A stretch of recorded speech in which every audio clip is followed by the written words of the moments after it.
Hello dear students, स्वागत है आप सभी का आपके अपने इस ब्यूटीफुल चैनल में। आज अपन पढ़ने जा रहे हैं अपने 12th RBSC बोर्ड का जो चैप्टर नंबर 5 है इलेक्ट्रिक करंट, उसका लेक्चर नंबर 30। और बेटा आज अपन जो डिस्कस करेंगे वो बोर्ड एग्जाम के पॉइंट ऑफ व्यू से काफ़ी इंपॉर्टेंट टॉपिक रहेगा, जिसमें अपन स्टार्ट करने जा रहे हैं कॉम्बिनेशन ऑफ सेल्स। तो देखिए लिखते हैं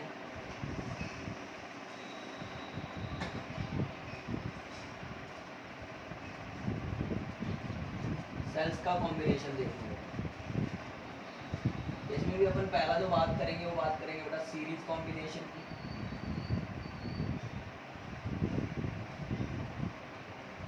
सीरीज कॉम्बिनेशन में क्या होगा, लगातार सारे सेल कनेक्ट रहेंगे एक के बाद एक, यानी कहने का मतलब अगर किसी सेल का पॉजिटिव टर्मिनल अगले सेल के नेगेटिव टर्मिनल से कनेक्ट हो, then cells are said to be in series combination if positive terminal of a cell is connected to a negative terminal of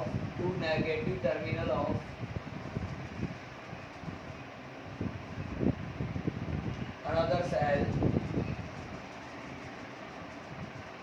then cells are said to be in series combination। Sir जोड़ के बताओ। देखो बेटा, अपन ने एक cell ले लिया जिसका EMF है E1 और इंटरनल रेजिस्टेंस है R1। उसी प्रकार एक और सेल ले लिया जिसका EMF है E2 और इंटरनल रेजिस्टेंस है R2, और इसको हमने कनेक्ट किया है बेटा एक एक्सटर्नल रेजिस्टेंस कैपिटल R से। माना कि ये टर्मिनल्स हैं A और ये B।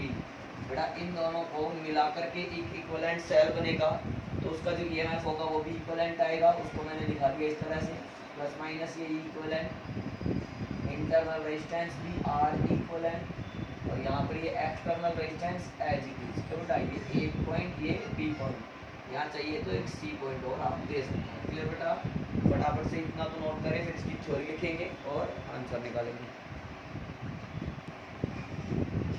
आइए बेटा अब इसकी थ्योरी नोट करते हैं। According to figure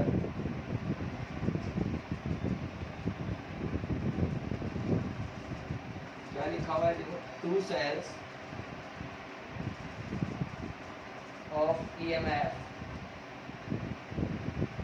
E1 and E2 having internal resistances R1 and R2 respectively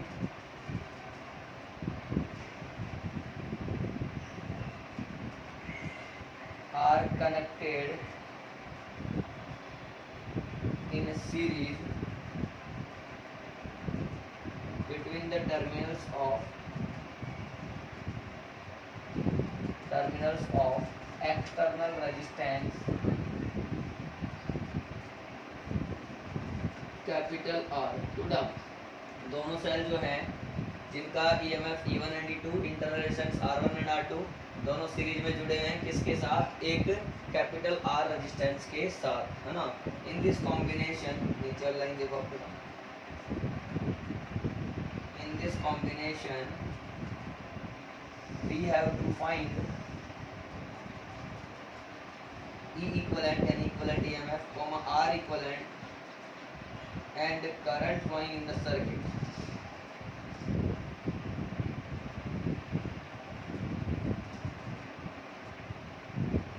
current flowing in the circuit। Okay बेटा, अब जो इसके लिए करेंगे क्या हम लोग, सबसे पहले A और B जो है उसके अक्रॉस हम लोग क्या लिख सकते हैं बेटा, पोटेंशियल डिफरेंस लिख सकते हैं। अगर ये करंट आई है तो बेटा अपन लिखेंगे potential difference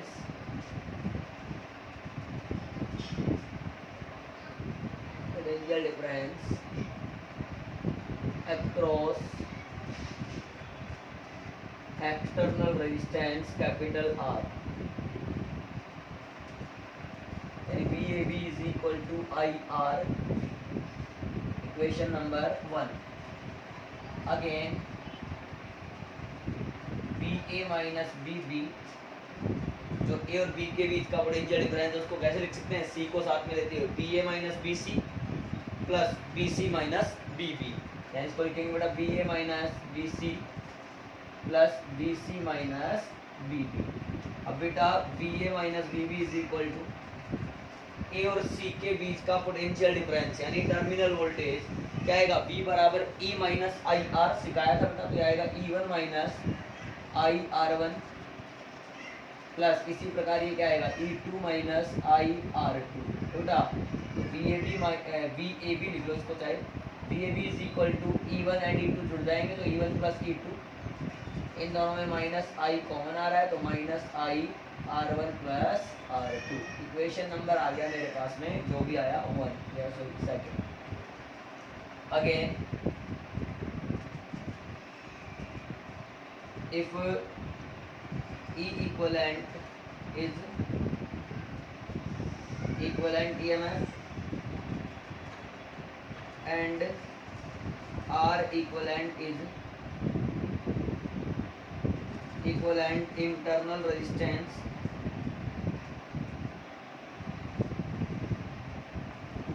of cell, then क्या लिख सकते हैं, B A B E equivalent minus I R equivalent, equation number 3। अब इक्वेशन 2 और इक्वेशन 3 का LHS इक्वल है तो दोनों को कंपेयर कर सकते हैं। On comparing equation 2 and 3, E equivalent कितना आएगा, E1 प्लस E2, बोलो यस और नो बेटा, ई इक्वलेंट कितना हो जाएगा, E1 plus E2। Equation number आ गया मेरे पास में 4 एंड आर इक्वलेंट कितना आ रहा है बेटा, R1 प्लस R2। क्या मेरी बात क्लियर है, इक्वेशन नंबर 5। अब एक चीज और बच गई बेटा, करंट निकालना। तो देखो अगेन फ्रॉम इक्वेशन नंबर 2 ले लो, तो बी ए बी को क्या लिख सकते हैं बेटा, I R is equal to E1 plus E2 minus I R1 plus R2।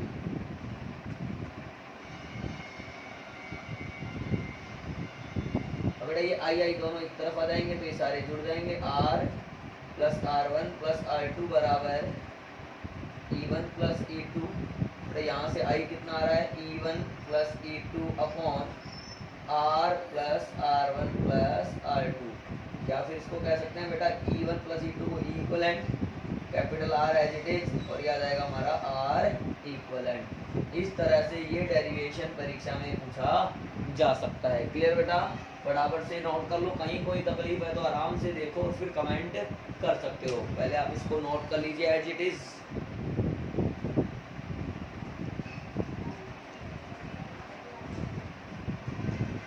हो गया बेटा, कर लिया नोट आप लोगों ने, ठीक है।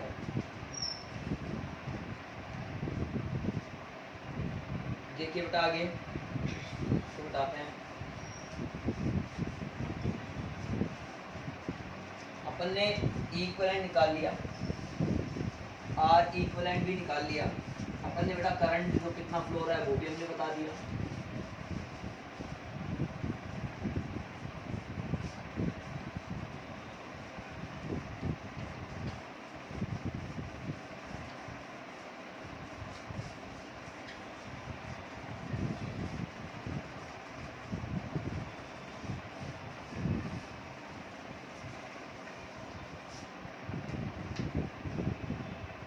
ठीक है, आ जाओ। अब इसमें कुछ कंक्लूजन्स लिखते हैं। इसमें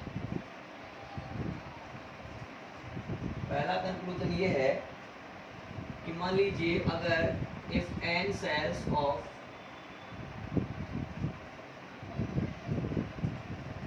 EMF E1, E2, E3, En are connected in series, then E equivalent कैसे दिया जाएगा बेटा, E1 plus E2 plus E1। बोलो यस और नो। और आर इक्वलेंट कैसे दिया जाएगा बेटा, R1 plus R2 plus that Rn। लेकिन अगर मान लीजिए n सेल लगे हों और आइडेंटिकल हो, यानी सबका ईएमएफ और सबका इंटरनल रेजिस्टेंस सेम हो, तो फिर बेटा क्या होगा, if n identical cell are connected in a series, then E equivalent बराबर E plus E plus E dash E कहाँ तक है बेटा, ये n तक, अप टू n। तो E इक्वलेंट कितना आ जाएगा, NE आ जाएगा बेटा। उसी प्रकार अगर मैं आपसे R इक्वलेंट पूछ लूँ तो कितना आ जाएगा, NR। अब इस कंडीशन में अगर करंट कह दी जाए तो कैसे निकालोगे, hence current flowing in the circuit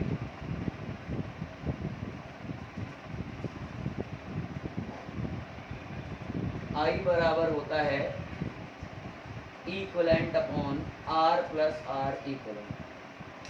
तो बेटा यहाँ पे इक्वलेंट कितना लिख रहे हो आप, NE upon R plus NR आया।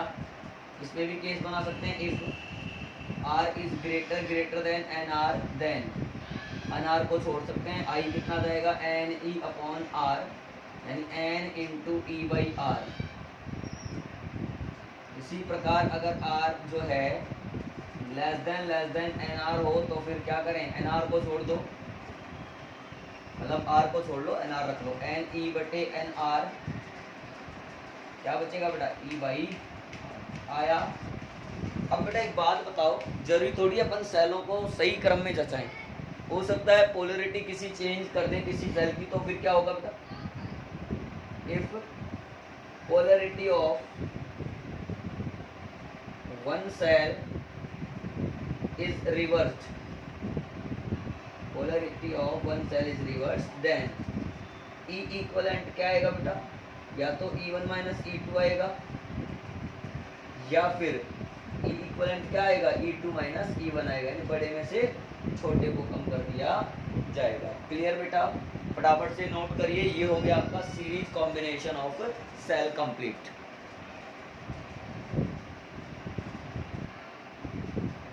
हो गया बेटा, कर लिया आप लोग नोट, ओके। अब नेक्स्ट देखते हैं पैरेलल कॉम्बिनेशन।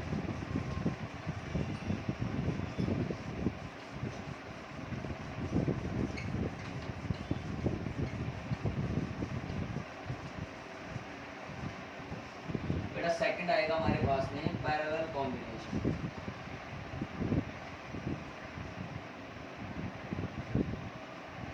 पैरेलल कॉम्बिनेशन क्या होगा, if positive terminals of cells are connected to a point and negative terminals of cell are connected to another point, then this arrangement is called parallel combination of cell। पहले अपन definition लिख लेते हैं बेटा, if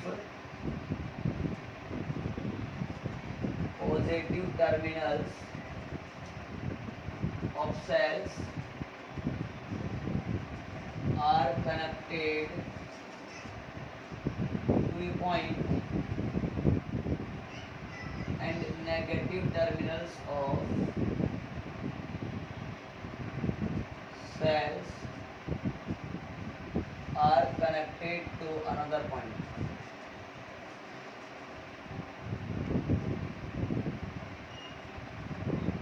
with an external resistance capital R, then cells are said to be connected in parallel।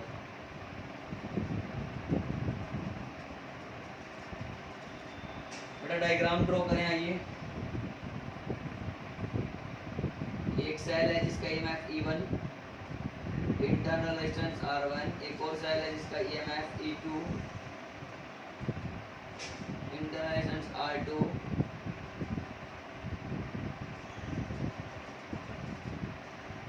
Capital R है बेटा। यहाँ से current मान लीजिए I1 निकलेगा, यहाँ से करंट I2 निकलेगा, लेकिन दोनों मिलकर के यहीं जाएंगे, तो ये आई हो गया। इस पॉइंट को नाम दिया P, इस पॉइंट को नाम दिया बेटा Q। इसका एक इक्विवेलेंट सर्किट बनाएंगे और कुछ नहीं है, एक इक्वलेंट बन जाएगा, इक्वलेंट एक बन जाएगा बेटा यहाँ पे आर इक्वलेंट, और सीधा वापस से किससे जुड़ जाएगा ये कैपिटल आर से।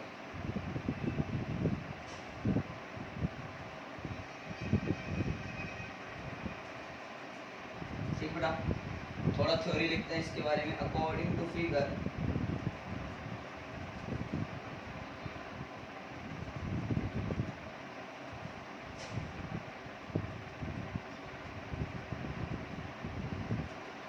cells of EMF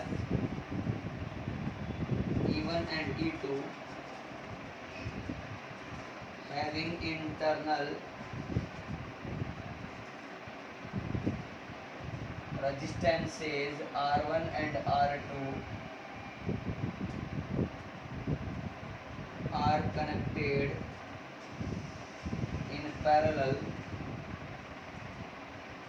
with an external resistance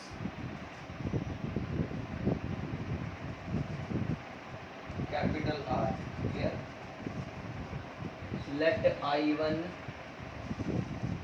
and I2 be current flowing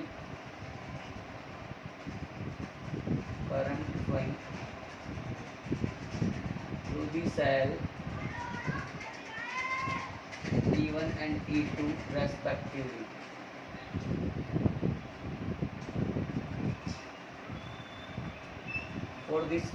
For this combination,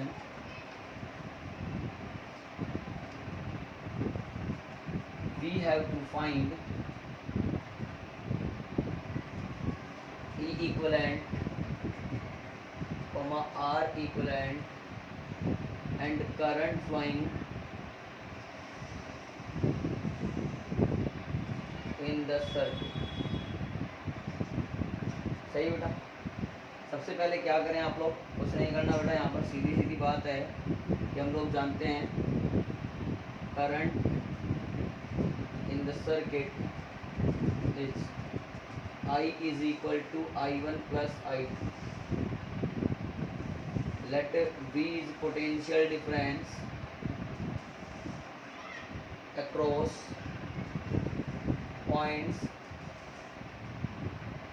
P and Q. Then for first cell क्या आएगा बेटा, पहले सेल के लिए बात करें तो V बराबर E1 minus I1 R1, equation number नहीं देखने के बजाय I1 निकालो यहाँ से, I1 कितना आएगा बेटा E1 minus V upon R1, equation number आ गया सेकंड। इसी प्रकार सेकंड सेल के लिए बात करेंगे तो V कॉम्बिनेशन पैरेलल में वोल्टेज सेम रहेगा, V बराबर E2 माइनस I2 R2, वहाँ से I2 निकालोगे क्या आएगा E2 minus V upon R2। तो जब यहाँ I1 और I2 हमारे पास में रहेंगे उनको यहाँ पुट कर लेंगे, फिर एक रिजल्टेंट इक्वेशन बनेगी, उसी से रिजल्टेंट EMF आएगा, रिजल्टेंट अपने पास में इंटरनल रेजिस्टेंस आएगा। पहले इतना नोट कर लीजिए।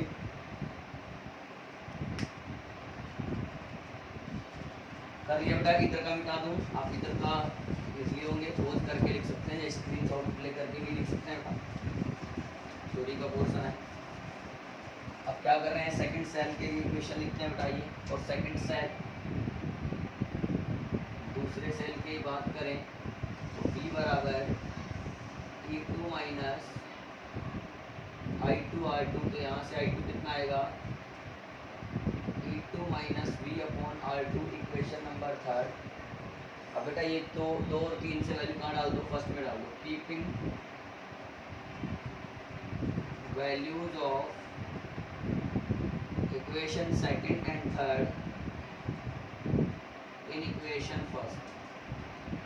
यहाँ से I की वैल्यू I रहने दो, I1 क्या है E1 minus V upon R1 plus I2 क्या है E2 minus V upon R2।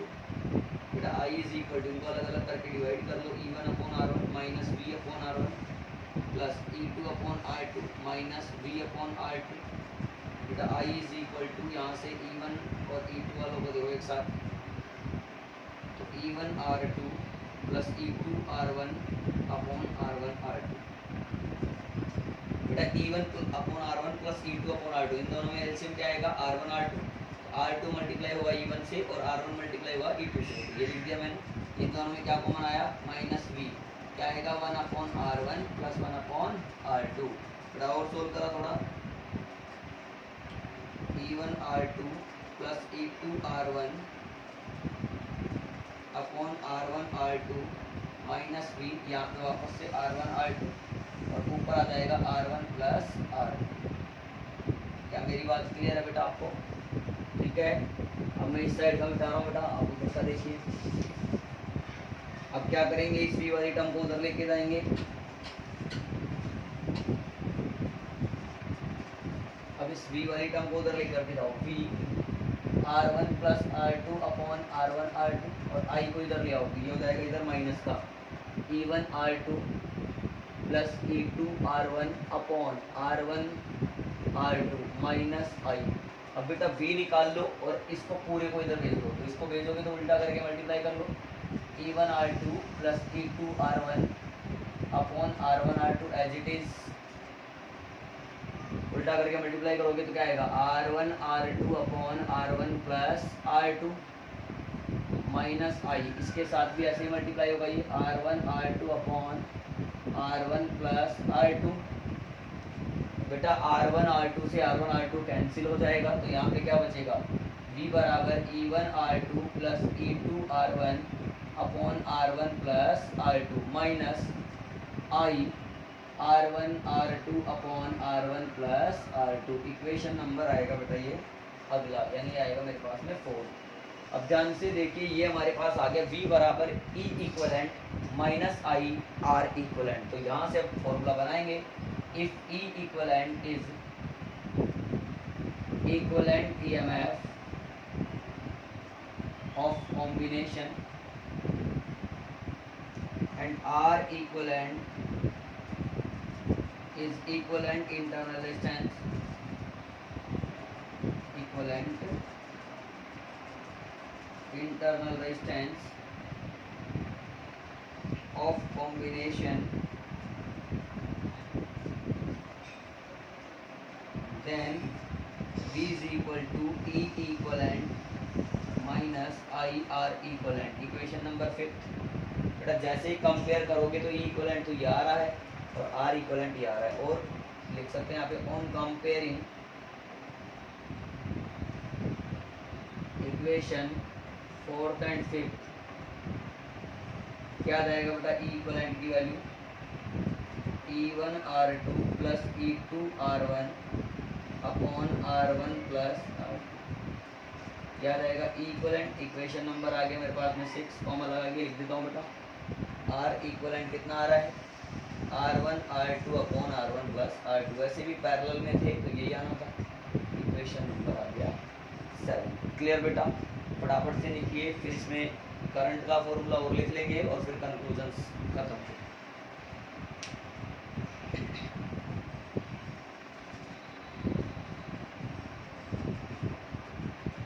ये बेटा नोट, आइए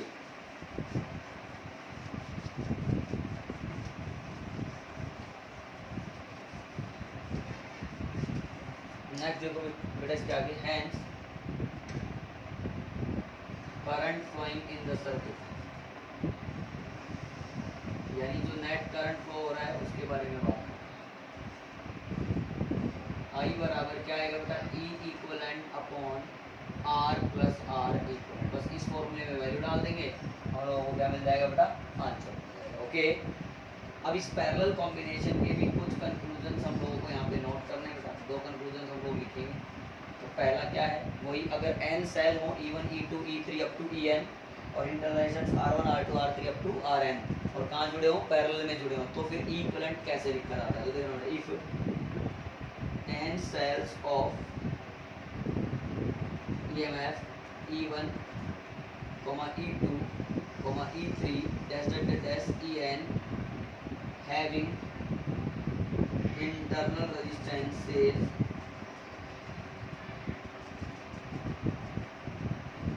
R1, R2, R3 dash Rn are connected parallel then E equivalent लिखा जाता है बेटा E1 upon R1 plus E2 upon R2, ये फिक्स फॉर्मूला आप दिमाग में रखें, plus En upon Rn upon 1 upon R1 plus 1 upon R2 plus 1 upon Rn, ये फॉर्मूला बनेगा आपका। ठीक है, सेकंड कंक्लूजन देखिए आप लोग।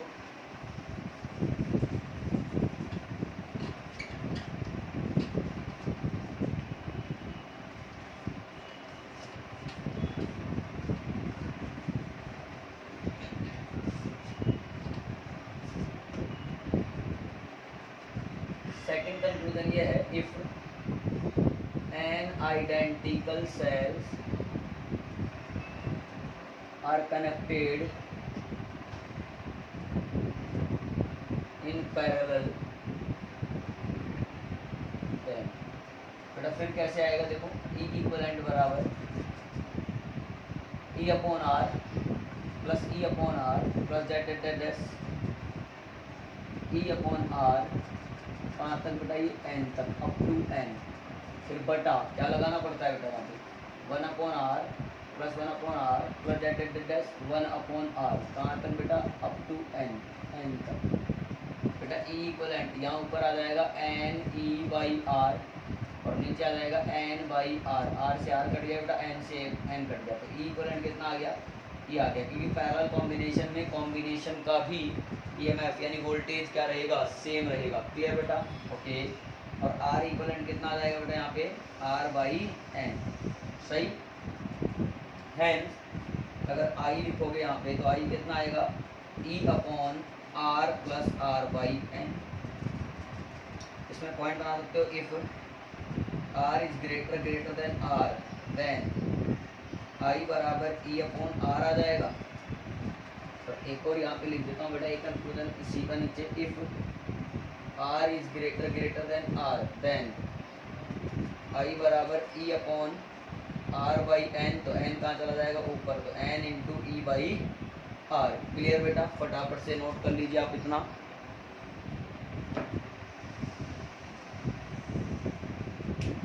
कर लो बेटा,